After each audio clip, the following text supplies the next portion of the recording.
కథల్లోని మరొక కథ. ఇజ్రాయేలును రక్షించటానికి గిద్యోనుకు పిలుపు.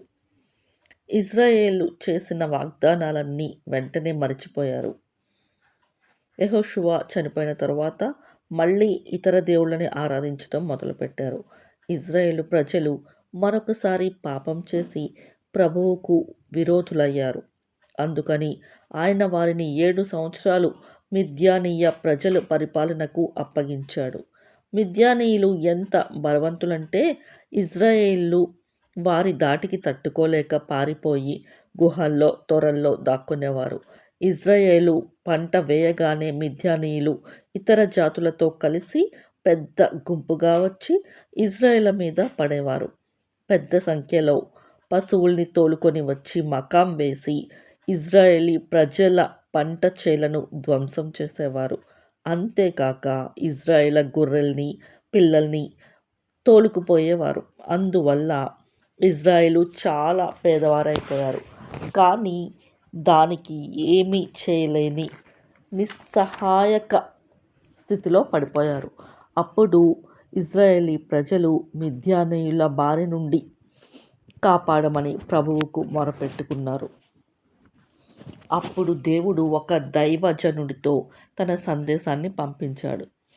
ఒకరోజు ఒక ప్రవక్త ఇజ్రాయేలీ ప్రజల దేవుడైన ప్రభువుని సందేశాన్ని ఇలా తెలియజేశాడు. ఈజిప్టు దేశంలో బానిసలుగా ఉన్న మిమ్మల్ని బయటికి తీసుకొని వచ్చాను. నేను ఈజిప్టు ప్రజల బారి నుంచే కాకుండా మిమ్మల్ని ఎదురించే వారి నుంచి కూడా రక్షించాను.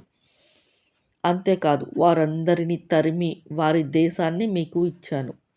నేనే ప్రభువును, దేవుడిని అని మీకు చెప్పాను. మీరు ఈ దేశంలో ఉన్న అమ్మోరీయుల దేవుళ్లను ఆరాధించవద్దని కూడా మీకు చెప్పాను. కానీ నా మాట వినలేదు. ఒకరోజు దేవుని దూత ఒఫ్రా అనే గ్రామానికి వచ్చాడు. యెవాషుకు చెందిన ఓకు చెట్టు కింద కూర్చున్నాడు.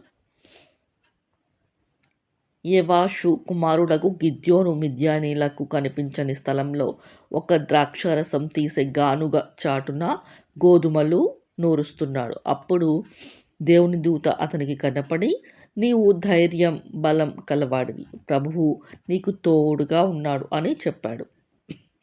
అప్పుడు గిద్యోను దూత, ప్రభువే మాకు తోడుగా ఉంటే ఈ కష్టాలన్నీ మాకెందుకు వస్తాయి?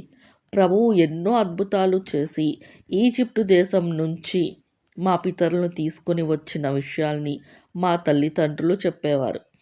మరి అవన్నీ ఏమయ్యాయి? ఈ మిద్యానీయుల చేతిలో బాధలు పడటానికా? ఎందుకు ప్రభువు మమ్మల్ని వదిలేశాడు అని అడిగాడు. అందుకు ప్రభువు గిద్యోనుతో, నీవు ధైర్యం కలవాడివి, అమ్మోనీయుల బారి నుంచి ఇజ్రాయేలు ప్రజల్ని విడిపించడానికి నేను నిన్ను పంపిస్తున్నాను అని అన్నాడు. అందుకు గిద్యోను, కానీ ప్రభువా, నేనెలా రక్షించగలను? మనష్షే జాతిలో నా గోత్రం చాలా చిన్నది. అంతేకాదు నేను మా ఇంట్లో అంత ప్రాధాన్యత కలిగిన వాణ్ణి కూడా కాదు అన్నాడు. అందుకు ప్రభువు, నా సహాయంతో నీవు చేయగలవు, మిద్యానీయుల్ని నీవు సులువుగా ఓడిస్తావు అని గిద్యోనికి సమాధానం చెప్పాడు.